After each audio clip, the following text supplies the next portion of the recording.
오디오 CD 속의 음원을 디지털 파일로 변환하는 거를 우리는 리핑한다 그래요. 한번 보여드릴게요. 내 USB 메모리 여기잖아요. 여기 열어보면 요 안에 이렇게 음원이 들어있잖아요. 음원. 이건 트랙별로 저장이 되어 있는 거기 때문에 얘를 열어볼 방법이 없어요. 근데 얘를 플레이하면 재생은 될 거예요.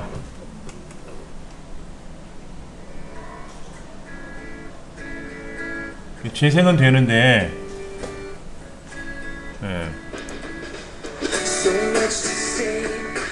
자, 재생은 되는데 문제는 얘를 들고 다니면서 들을 수는 없잖아요. 그래서 이렇게 듣기는 힘드니까는 윈도우 미디어 플레이어라는 걸 실행을 하셔서요. 여기에 CD롬 드라이브를 찾아볼게요. 요거죠, 여기. 이렇게 나오면 안 되는데. CD를 집어넣는데요. 이 CD 속에 이제 찾아보겠죠, 이렇게 디스크를 이제 제가 집어넣었으니까는.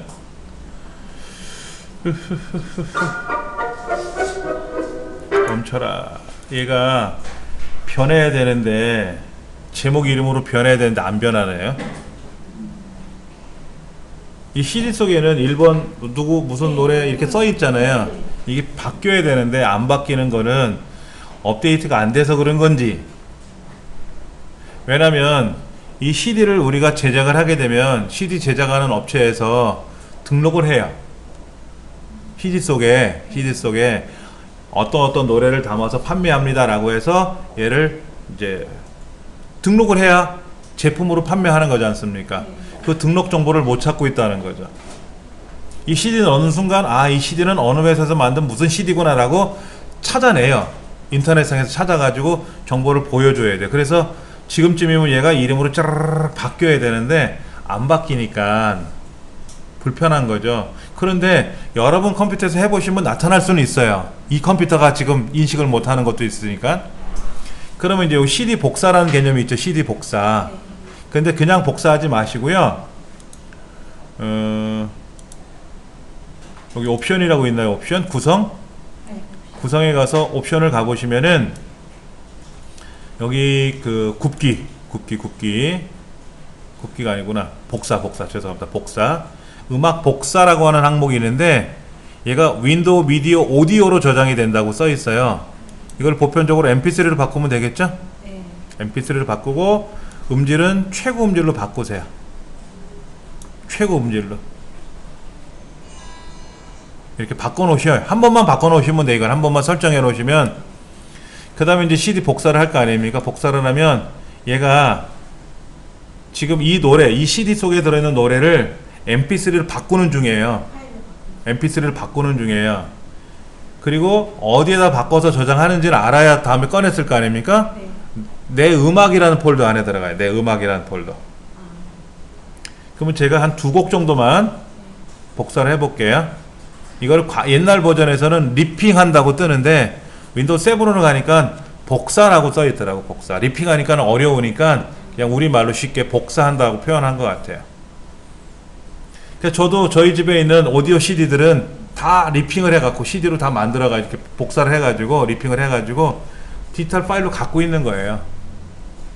그러면 저도 음악을 좋아하니까는 뭐 관현악 연주곡이나 합창곡 같은 거 CD로 막 쌓여 있단 말이에요. 그거를 옛날에 오디오에다 집어넣고 들었는데 이동하면서 들으려니까 어렵잖아요. CD 플레이어가 있긴 있지만 휴대용.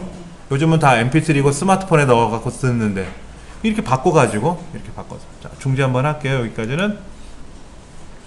그럼 이제 내 컴퓨터에 가시면 내 음악 폴더 안에 여기 들어간 거예요. 여기에. 그런데 이게 이제 무슨 노래인지 모르니까 본래는 자동으로 가수 이름이 떠야 되고 제목이 떠야 되는데 모르니까 요 케이스 보면은 1번은 무슨 노래, 2번은 무슨 노래 써 있을 거 아닙니까? 그럼 여기다가 이제 예를 들어서 제가 바꿔야지. 이렇게 유아, 율동, 클래식 이렇게 이런 식으로 해서 이제 2번도 이제 또 제목이 있을 거 아닙니까? 그러면 요거를 또 이제 복사해서 뭐 이렇게 바꾼다든지 이런 식으로 이름을 다 바꿔놔야죠. 그래야 이걸 이제 핸드폰에다 꽂아놓고 집어넣고 들으면 이런 노래가 나오는 거죠. 다음 노래 같은 거 이제 들어보면 노래가 나올 거 아닙니까? 그렇게 해서 mp3를 다 바꾸는 거예요. 예. 그래서 제 핸드폰에는 굉장히 많은 노래를 제가 갖고 다녀요. 잘 듣지도 않지만은 갖고 있는 거를 좀 들으려고 지하철 타고 공부도 하지만 어쩔 때는 막 잠깐 눈을 붙여야 될 때 있지 않습니까? 그때는 이제 뭐 잔잔한 음악 이런 거 종류별로 갖고 있으니까 태교 음악도 들어요. 태교 음악 중에는 나쁜 거 하나도 없잖아요. 다 좋은 것만 있잖아요. 잔잔하고 평화롭고 이런 거. 그런 거 들으면 마음이 편안해져요. 예.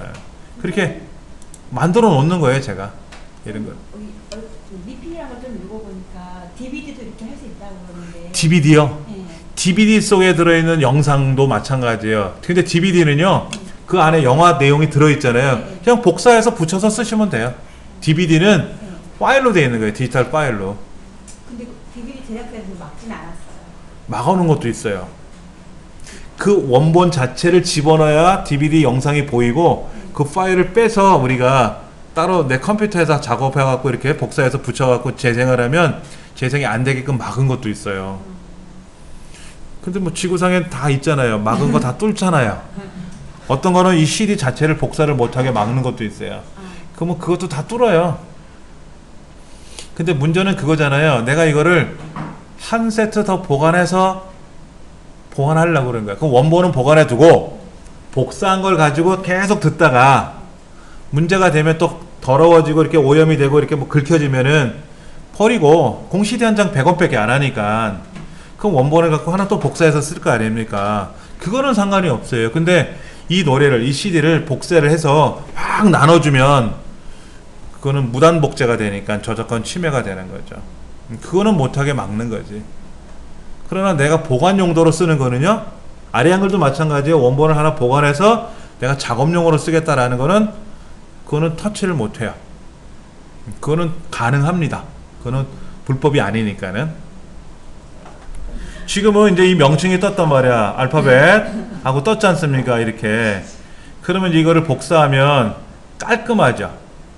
깔끔하게 여기 요거 안에 우리 아이 첫 영어 동요 현명한 엄마의 남다른 선택 1번 그 안에 보면 이제 제목이 이렇게 쫙 뜬단 말이에요. 그럼 이걸 그대로 스마트폰에다 담아 놓으면 요 순서도 들고 제목도 뜨잖아요. 그렇죠?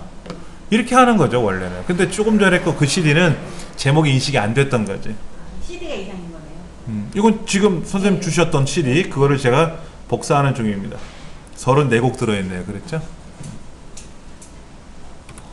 예, 웃고 떠드는 사이에 리핑이 다 됐어요. 그러면 보세요.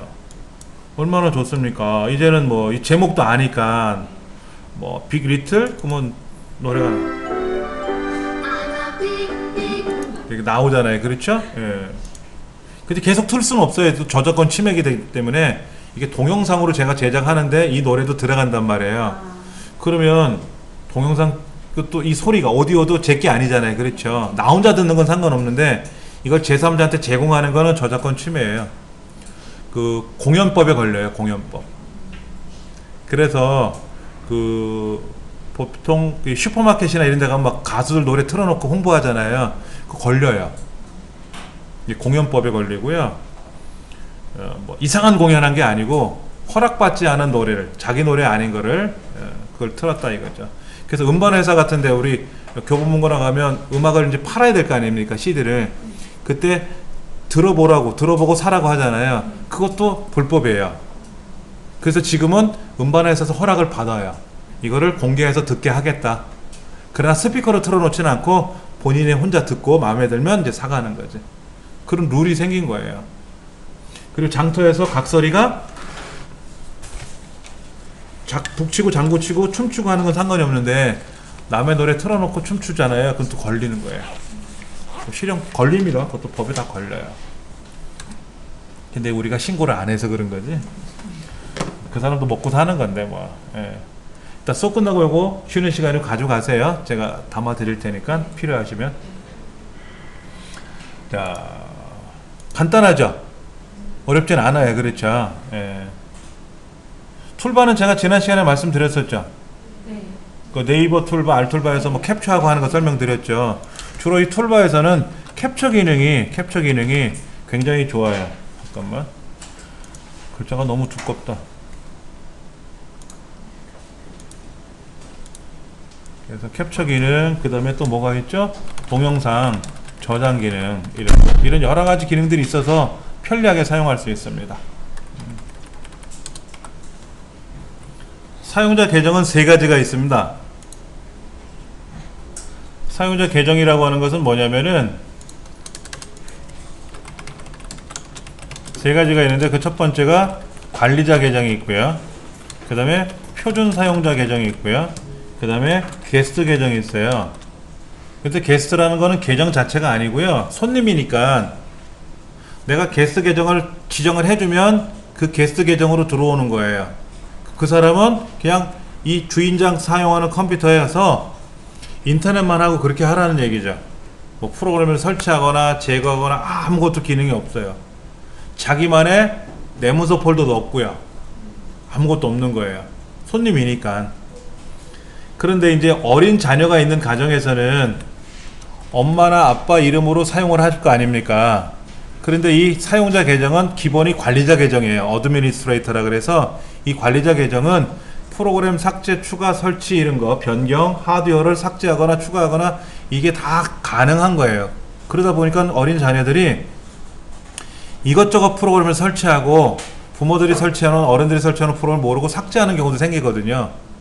그래서 표준 사용자 계정이라는 걸 만들어 줘요. 그리고 그 어린 사용자의 패스워드를 설정해 주면 되는 거예요. 그럼 자기만의 바탕화면이 나오고 자기만의 내문서 계정이 따로 있어요. 대신에 표준 사용자 계정도 프로그램을 삭제하거나 설치하거나 이 기능은 안 됩니다. 대신에 자기만의 공간은 생겨요. 그런데 이 표준 사용자 계정을 만들어 놨는데 중간에 오류가 났다는 얘기니까 한번 볼게요. 내 컴퓨터에 가서 제어판에 가시면 이 계정을 말하는 거거든요. 사용자 계정. 자, 사용자 계정에 가보면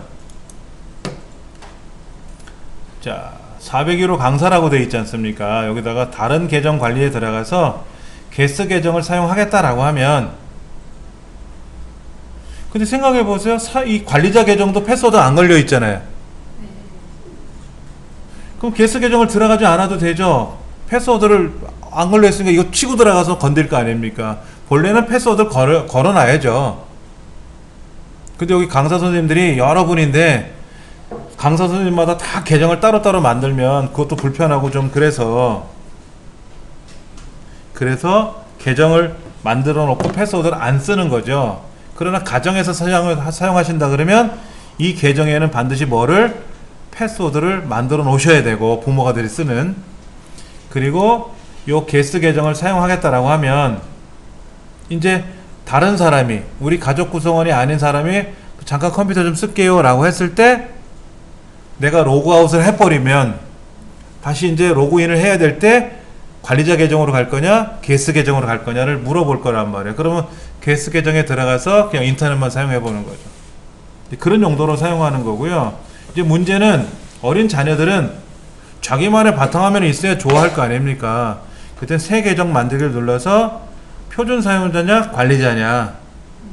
만약에 이 컴퓨터 노트북을 아빠도 쓰고 엄마도 쓰겠다 그러면 아빠도 관리자 계정, 엄마도 관리자 계정에 들어가야 필요한 프로그램 설치하고 삭제할 거 아닙니까? 근데 어린 자녀들은 표준 사용자 계정으로 이제 이렇게 하겠죠. 그래야 얘네들이 막 프로그램 깔고 싶을 때는 엄마한테 허락을 받고 깔아야 되는 거고. 이렇게 계정을 만들면 이렇게 표준 사용자 계정이라고 되는 거죠. 그러면 컴퓨터를 껐다 켰을 때 이 계정으로 접속을 할 거 아닙니까? 그러면 얘도 자기만의 공간이니까 패스워드를 걸기도 하겠죠? 그럼 뭐 자기가 알아서 걸면 되고. 근데 지금 아까 내용이 새 계정으로 로그인하면 한참 동안 실행하고 있다가 화면 생성이 있다가 로딩 실패라는 말은 뭐죠? 제가 정확한 문구를 다시 한번 확인하고 말씀드릴게요. 보면 이렇게 메시지가 나오더라고요. 로딩 실패라고 나와요, 메시지가요? 로딩할 수 없습니다. 뭐 이런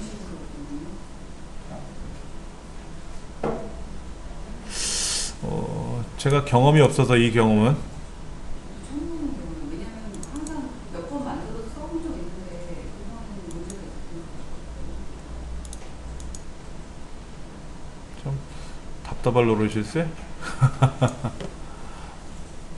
일단은 요거 저기 검색해 보셨어요? 네이버나 이런 데서? 검색해봤는데 딱 마땅한 게 안 뜨고 마땅한 게 없어요? 그냥 그 사용자 계정 뭐 비밀번호 잃어버렸을 때 하는 거 이런 식의 건 많은데 딱 제가 원하는 답은 없어요.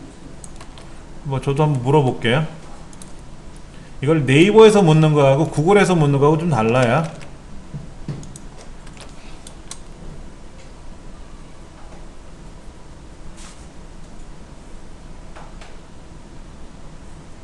안 뜨는데?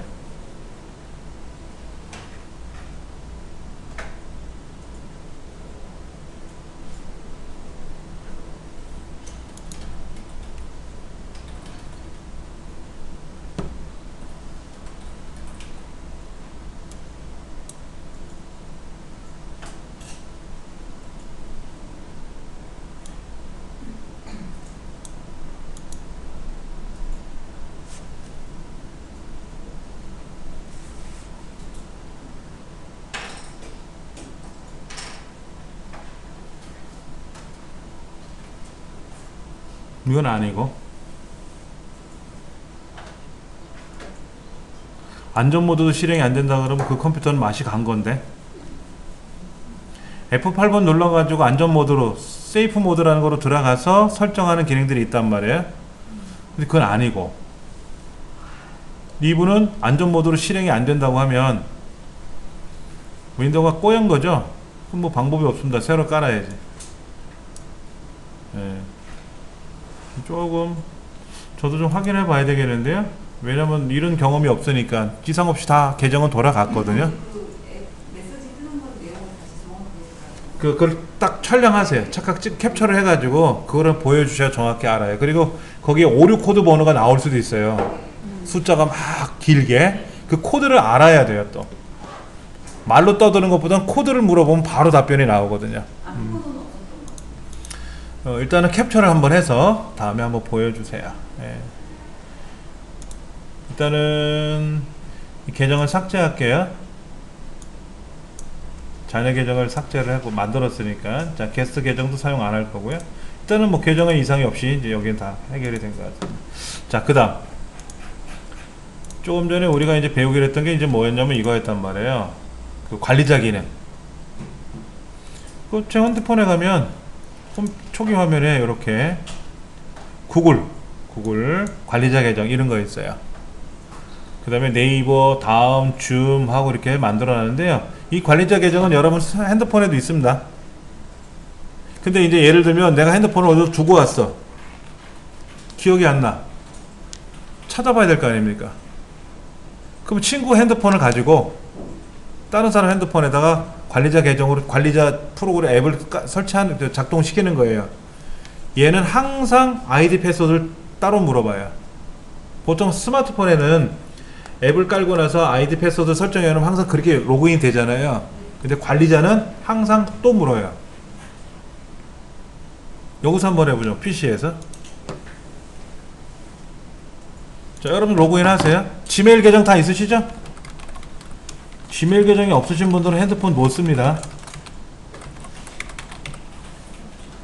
근데 본인 지메일 계정을 모르시면 핸드폰 안에 보면 핸드폰에 계정이 있어요. 계정. 그 계정에 가시면 떠요. 자, 요렇게.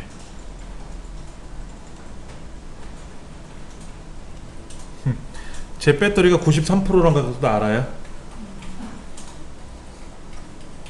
여기 있대, 여기. 제 핸드폰이 여기 있대요. 참네. 핸드폰을 꺼놓으면 어떻게 될까요? 못 찾겠죠? 여러분 핸드폰 스마트폰 안에 그 GPS 설정해 놓으셨어요? 위치? 그럼 빨리 움직여요 이게. 근데 GPS 위치 기능을 꺼 놓으시면 좀 더디게 작동이 됩니다.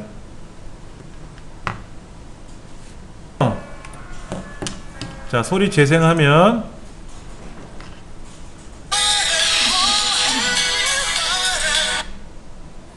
예, 멈췄어요. 제가 이제 벨소리 들었잖아요. 그렇죠? 작동된 거 확인이 됐지 않습니까?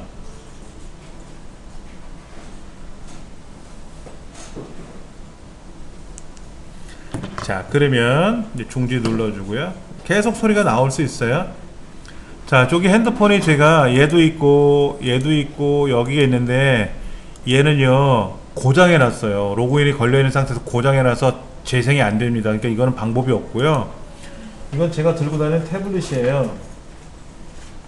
그러니까 아이디가 똑같은 계정으로 쓰고 있거든요. 얘나 걔나.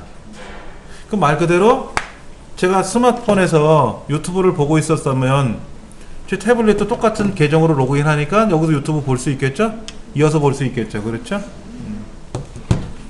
얘도 마찬가지예요. 얘는 제가요 와이파이를 꺼놨어요. 와이파이가 안 되는 지역에서 와이파이를 켜놓으면 와이파이를 찾기 위해서 배터리가 빨리 소모됩니다. 그러니까 지하철에서 제가 지하철 와이파이 못 쓰잖아요. 이 태블릿은 통신사 요금을 내는 사람만 지하철에는 와이파이를 쓰는 거거든요. 꺼놓고 왔어요. 그러니까 연결이 안 되는 거죠. 지금은 여기 와이파이가 되니까 제가 연결하면 얘도 찾겠죠. 자, 요거는 지금 제가 쓰는 핸드폰이고 와이파이가 연결됐으니까 통신상으로 연결이 됐고요. 이때 이걸 모르고 내가 다른 곳에 두고 왔다 이거야. 어느 모임에 술집에 가서 술 먹고 거기다 두고 왔는지 못 찾겠어. 보니까 저 어디 다른 곳에 있대. 그럼 누가 열어볼 거 아닙니까? 잠궈야죠. 제가 패스워드를 걸어요. 그러면 이걸 누가 열어보려고 해볼 거 아닙니까? 그러면 패스워드 걸려서 못 열어보는 거죠. 그 기능입니다. 이 잠금 기능은요. 그리고 도저히 얘를 찾아올 방법이 없겠어. 그러면 이 안에 있는 데이터를 삭제해야 되잖아요. 네. 이 삭제 명령을 걸어버려요. 그 원격으로 삭제하는 겁니다. 안에 있는 데이터들을 다. 지금 하시면 안 되겠죠. 이렇게 삭제하면 으이, 큰일 나지. 그렇죠? 예. 그러나 이 내게 아닌 이제 내게 아닌 것 같다. 이제 이거 못 찾아올 것 같아. 그러면 이제 삭제를 해야지. 기계야 뭐 분실했으니까 할 수 없대지만 데이터는 연락처나 이런 거는 방법이 없잖아요. 구글 기기니까 이게 구글 안드로이드를 쓰기 때문에 그게 서비스가 되고요. 그 다음에 삼성, SK텔레콤이나 삼성이나 LG나 이런 제조 회사에서도 이런 서비스는 해요. 위치 추적하고 그런 서비스는 해주니까 그런 거를 가지고 활용하시면 돼요. 이건 구글에만 있는 기능은 아니니까. 그리고 이 구글에 접속하시고 나면은요 반드시 로그아웃을 하고 나오셔야 돼요. 그냥 닫았다 껐다 키면 다음에 구글에 접속하는 순간 로그인이 돼버려요. 그런데 이 관리자라고 하는 기능에는요, 관리자라는 기능은 로그인을 해놓은 상태에서도 다시 로그인을 하라 그래요. 예를 들어서 구글에 있는 캘린더라든지 지메일이라든지 유튜브라든지 여기는 로그인을 해놓으면 두 번 다시 로그인을 안 해도 되지만 관리자는 할 때마다 로그인을 해야 돼요. 그래서 내 핸드폰이 아니라 다른 사람 핸드폰을 갖고 요청할 수도 있잖아요. 그러니까 그때는 그 사람 아이디가 아니라 내 계정을 아이디를 입력하고 내 패스워드를 넣어주면 내 친구 핸드폰 가지고 내 핸드폰의 위치를 찾아낼 수 있는 거죠. 그러니까 얘는 매번 로그인을 해줘야 돼요. 네. 자, 다른 건 뭐 지메일이라든지 이거는 아까 로그인을 해놨으니까 어때요? 아까 제가 로그인 해놨지 않습니까? 얘는 자동으로 로그인 됐잖아요. 이렇게. 그러니까 위험한 거예요. 로그아웃을 안 해놓으면 위험해요. 그러니까 반드시 여기 지메일 가셔서 여기 아까 관리자 들어갔었잖아요. 패스워드 물어보네. 로그아웃 됐겠네. 그게 아니고 다른 유튜브라든지 가셔가지고 본인이 이렇게 로그인이 돼 있는 걸 확인하셔야 돼요. 로그인이 확인된 거 보시고, 그리고 반드시 여기서 로그아웃을 해줘야 그래야 여기서도 로그아웃이 된 거니까 이제 가능한 거죠. 얘는 로그인을 한번 하고 나면 다른 데 로그인은 자동으로 들어가 있는 겁니다. 꼭 로그아웃 하고 나오셔야 돼요. 여기서 로그아웃이 안 되면 로그인을 하시고 가서 다시 로그아웃을 하셔야 돼요. 그냥 빠져나오시면 안 돼요. 위험해요. 다른 사람이 여러분 정보를 볼 수 있다는 얘기예요. 자, 이제 저는 다 로그아웃이 됐기 때문에 요거 아, 이게 필요 없으면 계정을 삭제하실 수도 있어요. 여기 다른 계정 사용해 가지고 다른 사람 계정으로 로그인 할 수도 있습니다. 이런 것들이 보기 싫으시면 여기 들어가서 다른 방법을 사용할 수도 있고요. 뭐 여러가지 방법이 있습니다. 자, 그러면 과연 지메일이나 여기에서 로그인이 됐는지, 예, 로그인 안 돼 있죠? 예, 여기서 로그인이 안 된다는 거는 로그아웃을 했다는 얘기죠. 자, 불필요하면 삭제해 버리세요. 흔적조차 지워버리는 거죠. 흔적조차. 그러면 제가 이제 어디 들어가려고 그러면 아까는 아이디가 로그인이 돼 있었죠. 아이디가 있었잖아요. 근데 그거마저 삭제하는 겁니다. 계정 삭제하는 거니까 이거 삭제하시면 돼요. 그럼 전혀 문제가 없죠. 그럼 이 관리자라는 게 선생님께서 구글에 있는 시스템을 링크 거는 거죠. 그렇죠. 핸드폰에도 있어요. 핸드폰에도 있습니다. 예. 기기 분실, 위치 추적. 근데 이거 하기 위해서 처음에 한번 설정했어야죠. 지금은 다 설정해 놓으셨으니까 이제 어디 가시든지 관리자로 들어가면 해결이 되는 거죠. 그렇죠.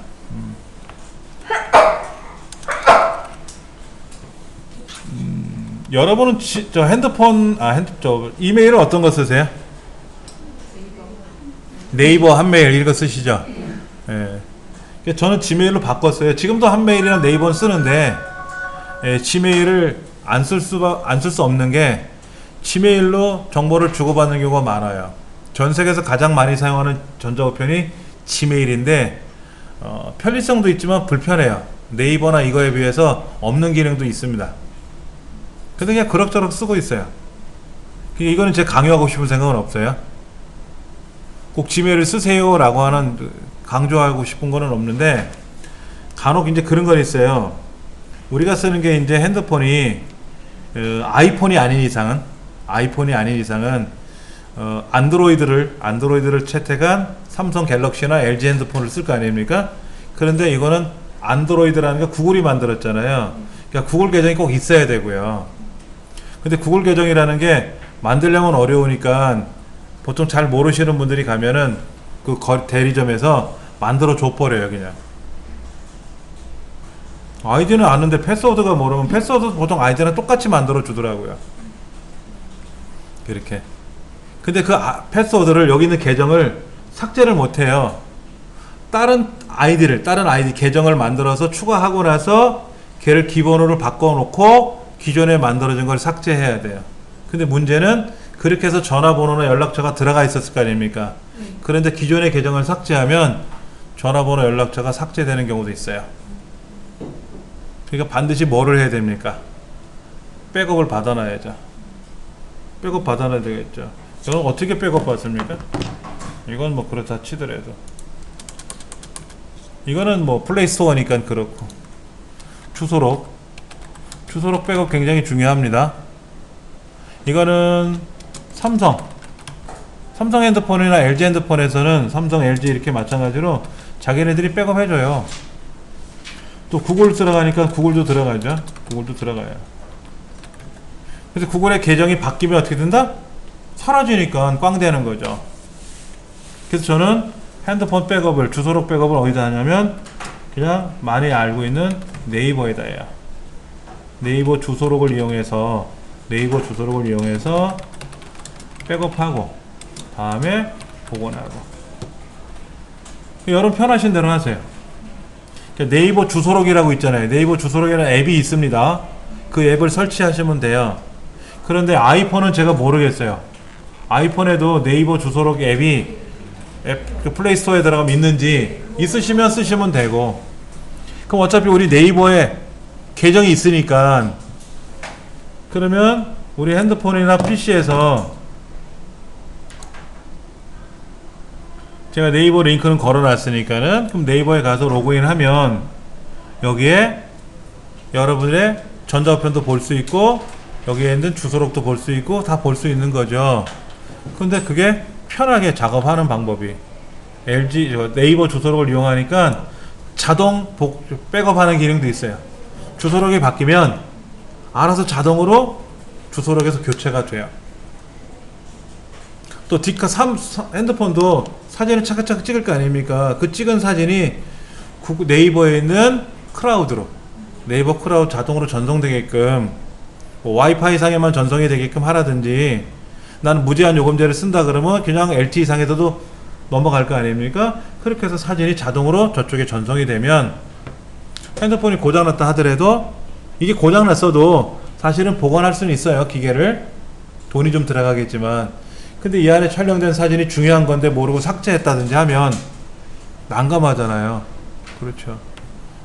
그런데 이 웹상에서나 PC에서 삭제하면 복구가 수월하거든요. 핸드폰에서 복구하는 건 돈이 많이 들어요. 그런 것들은 이제 네이버 크라우드에 가서 받아오면 되고, 주소록은 네이버 주소록에 가서 받아오면 되고, 그럼 전혀 이상이 없죠. 그렇게 해서 사용하시면 좋을 것 같아요.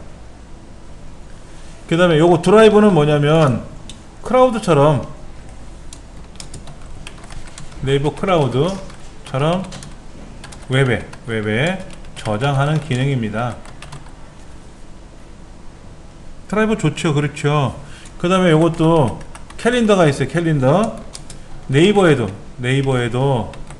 캘린더 기능이 있어요. 네이버에는 또 어떤 장점이 있냐면요, 음력 설정하는 기능이 있어요. 근데 구글에 있는 캘린더는 음력 설정이 안 됩니다. 양력만 돼요. 근데 스마트폰에는 자동으로 캘린더 일정 기능이 있습니다. 이때 캘린더에서 연결을 해주면은 자동으로 핸드폰에 떠요. 근데 그거를 이제 나는 네이버를 쓰겠다, 처음부터. 그러면 네이버로 하세요. 그럼 네이버 캘린더가 있으니까 앱을 깔아서 쓰시면 되고, 보여드릴게요.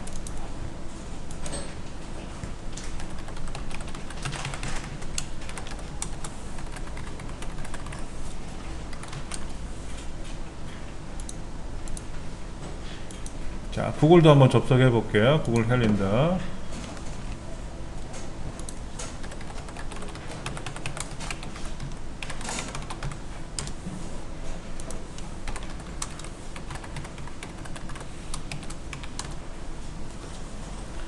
최근에 발표한 그 해킹하는 그에 대한 정보가 나왔는데요. 세상에 해킹을 어떻게 하는가 봤더니 하드디스크가 작동이 되면 소리가 나요. 드럭드럭 소리가 납니다. 안에서 정보를 체크할 때. 그 소리를 감지해서 데이터를 빼간대요. 그러니까 쉽게 말하면 우리 전파를 우리가 못 듣지 않습니까? 근데 전파 수신기가 있으면 전파를 가지고 데이터를 받겠다라는 얘기잖아요. 그러니까 해킹 프로그램이 내 컴퓨터에 들어오면 뭐를 하느냐, 이 해킹 프로그램이 이 하드디스크 안에 자료가 막 움직일 때 기계가 돌잖아요. 그 돌아가는 소리를 감지해서 데이터를 빼간대요. 별 이상한 새끼들이 다 있어요. 그만큼 재주가 좋은 거지. 자, 여기는요, 제 강의 일정뿐만 아니라 자격증 일정이라든지 이런 걸 다 제가 넣어놨어요. 1년치를. 그러면 여러분이 지금 제 홈페이지 가시면 제 강의 일정이라든지 제 강의 일정 보시고요. 되게 늦게 뜨네. 안 보여줄래나? 여기 뜨죠. 그렇죠? 오늘 제가 강의하는 거 이겁니다. 왜 이거를 공개하냐면 저한테 연락을 오거든요. 강의 좀 부탁합니다 하고 연락이 오는데 이걸 제가 알려드려요. 먼저 제 홈페이지 가시면 제 강의 일정 보시고 연락 주세요. 내일은 일정이 없죠? 집에서 놀고 있는 날이에요. 이런 날 강의를 해달라고 해야지 이날 오늘 같은 날은 강의해달라 그러면 제가 시간을 뺄 수가 없지 않습니까? 몰라. 시간당 1,000만 원 준다 그러면 이거 다 때려치고 가겠지만 여기나 거기나 똑같이 강사료 똑같은데 제가 여기다가 신의가 있어야지 이거 빼고 갈 수는 없잖아요. 그러니까 이제 이걸 보시라고 하는 차원이에요. 여기 자격증 캘린더에는 여러분들 보시라고 자격증 일정, 오늘의 일정이 ICD의 접수 기간이고요. 그 다음에 코스 시험 접수 기간이고요. 그리고 접수 기간이 있네. 이거는 여러분들 보시라고. 그렇게 다 제가 제공을 하고 있는 거예요. 그럼 저희 가족들은 어떻게 될까요? 제 강의 일정이 여러분만 보시면 안 되잖아. 저희 가족들도 봐야 되잖아요. 그래서 제가 뭐 하고 있는지 알아야 될 거 아닙니까? 그러면 여기에다가 제 강의 일정에다가 공유를 걸어요. 우리 가족들. 왜 핸드폰은 다 있잖아요. 지메일 계정 쓰잖아요. 그 사람 계정을 여기다 추가해주면 그 사람 핸드폰에도 캘린더를 실행하면 일정을 보면 제 일정이 뜨는 거예요. 그렇게 해갖고 일정을 관리하실 수가 있어요. 기능이 많은 거죠. 그렇죠. 많아요. 뭐 저희 가족 구성원들에 관한 뭐 이런 것도 있고 다 있습니다. 다 넣어놨어요. 지금은 이제 제가 가려놨으니까 안 보이는 거고 클릭하면 보이고 그렇죠. 네. 그럼 제가 여기다가 클릭을 해서 일정을 집어넣을 거 아닙니까? 일정이 나타나겠지. 그렇게 이제 보시라는 차원에서 이것도 있고. 그럼 네이버에는 뭐가 있냐면 네이버 캘린더 여기 있네. 그렇죠? 네이버 캘린더. 네이버 캘린더는 아무것도 안 넣어놨어요. 제가 안 쓰니까는. 그럼 여기다가 일정을 집어넣을 수 있겠죠. 만약에 제사. 근데 얘는 음력이 안 되니까 어르신들 뭐 모임이라든지 행사, 잔칫날이라든지 제사 같은 거는 보통 음력으로 세잖아요. 우리나라에서. 얘는 음력이 안 되니까 힘들어요. 그러면 얘 따로 쟤 따로 보기 불편하지. 얘 따로 쟤 따로 보기 불편하잖아요. 그래서 저는 만약에 집에 제사가 음력인데 캘린더는 이제 구글 캘린더는 음력이 안 들어가니까 만약에 11월 1일 음력으로 11월 1일이 무슨 제사다. 그러면 여기다가 제사라고 등록해요. 무슨 제사라고 등록할 거 아닙니까? 그럼 11월 1일이 음력으로 따지니까 11월 1일이 음력이니까 양력으로는 12월 달로 가겠지요. 그럼 그때 맞춰가지고 또 기억을 해둬야 되겠지. 불편하지만 이렇게 써야지 뭐. 그런데 이제 여기는 만약에 11월 1일이 제사다. 그러면 음력으로 제사다.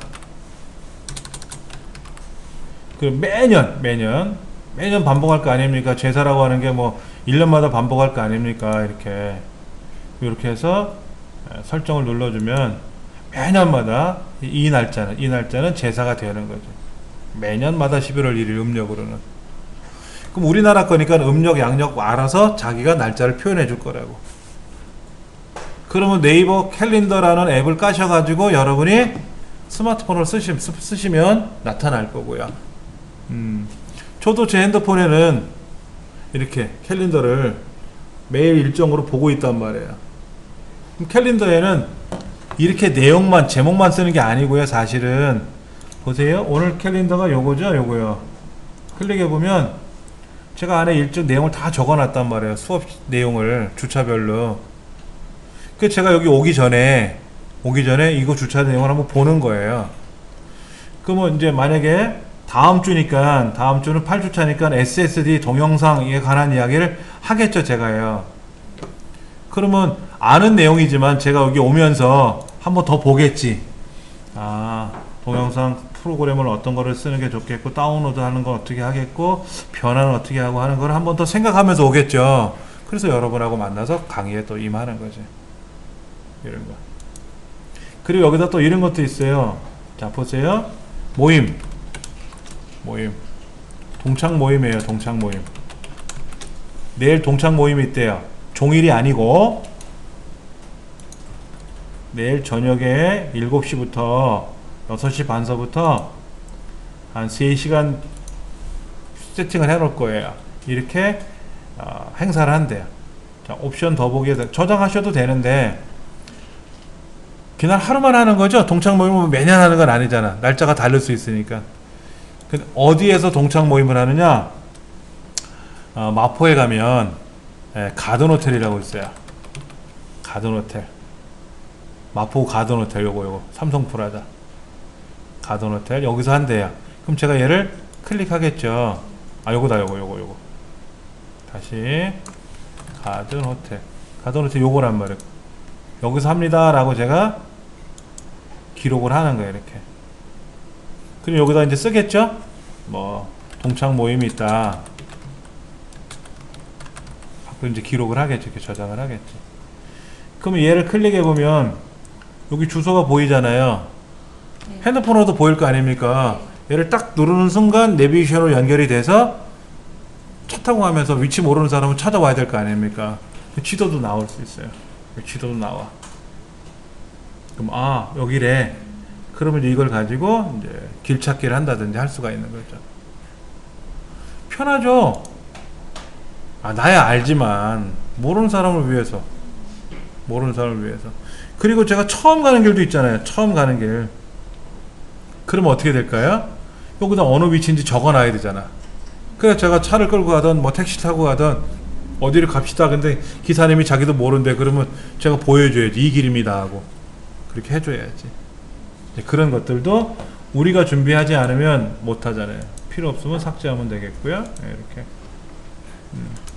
이렇게 캘린더에다 넣어줘요. 네이버도 그런 기능이 있겠죠. 본래 네이버 캘린더는 구글 캘린더를 모방한 겁니다. 구글 캘린더가 더 먼저 나온 거죠. 오래전서부터 나왔고요.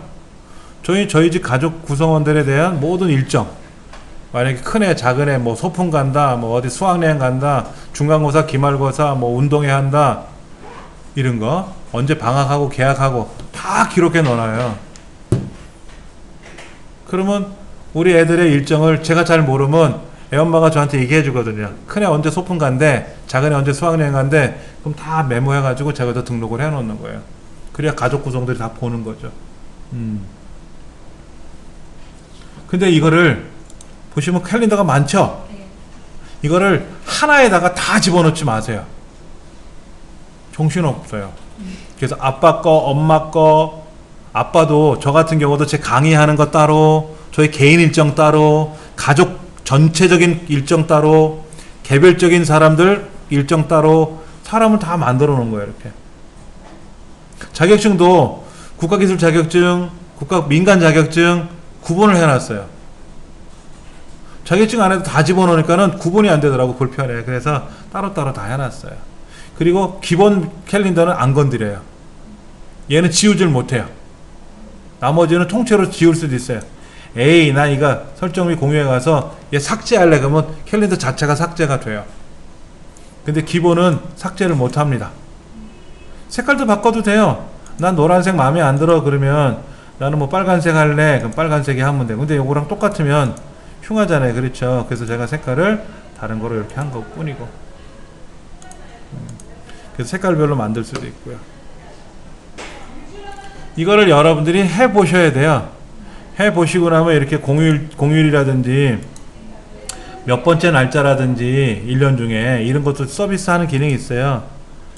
대한민국 기념일 그러면 지금이야 기념일이 없지만 이 개천절 추석 이런 게 다 자동으로 뜨거든. 빼면 안 나오잖아요. 그렇죠? 뜨면 나오고. 이런 것들도 가능해요. 그렇게 해서 캘린더를 만들면 되고요. 얘도 그런 기능이 있으니까 약간 달라요. 기본 캘린더, 별도로 만든 캘린더, 그 다음에 뭐 목표 캘린더, 시간표 이런 거. 시간표로 해갖고 뭐 학생들 공부할 때 자기 시간표에 맞춰서 집어넣을 수도 있고. 이런 기능들이 있으니까는 요거를 사용하시면 되는 거예요. 어떤 게 좋다 나쁘다가 아니라 저는 이제 구글에 있는 걸 갖고 설명을 드린 거고요. 구글에 있는 거. 그 다음에 또 하나. 여러분 구글에 가면 플레이 스토어라고 있잖아요. 구글 앱 보여주는 데 있잖아요. 여러분 앱 설치할 때 어떻게 합니까? 스마트폰으로 검색하시죠? 저는 이걸로 로그인해서 봐요. 자 보세요. 앱에 가서 제가 설치한 앱들이 여기 다 있어요. 예전에 사용했고 지금은 안 쓰지만 이런 게 다 예전에 제가 사용했던 앱들이에요. 되게 많죠? 되게 많아요. 더 보기 하면 더 많이 나올 수 있어요. 자 근데 한번 보세요. 제가 앱을 이게 내 앱이고, 여기다가 예를 들면 나침반 앱이 하나 필요할 것 같아. 그럼 나침반이 이렇게 있을 거 아닙니까? 그럼 여기서 한번 보는 거야. 아, 요거 마음에 들어? 얘를 클릭해보고, 이렇게 설명도 있지 않습니까? 좋아요, 뭐 방향이 움직이지 않네요, 뭐 어쩌고 저쩌고 뭐 이런 거. 설치 버튼 누르면 로그인 하라고 그러네요. 그렇죠? 그럼 로그인 하면 되겠죠?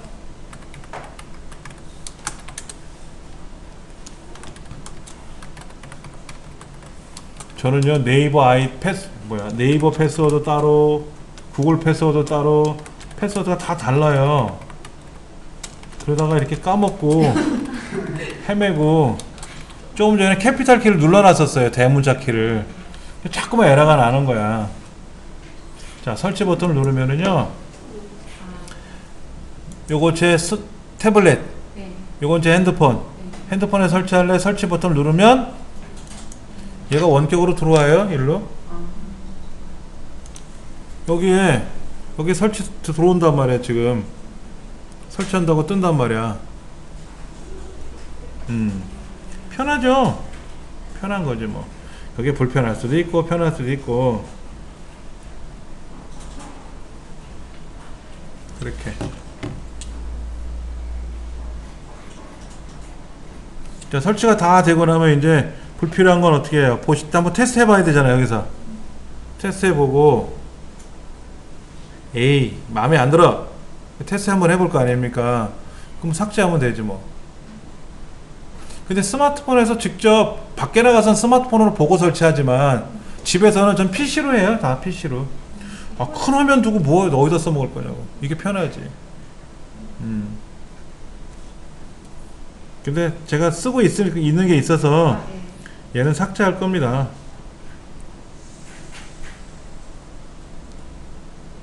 굳이 제가 이건 안 쓸 거니까는요.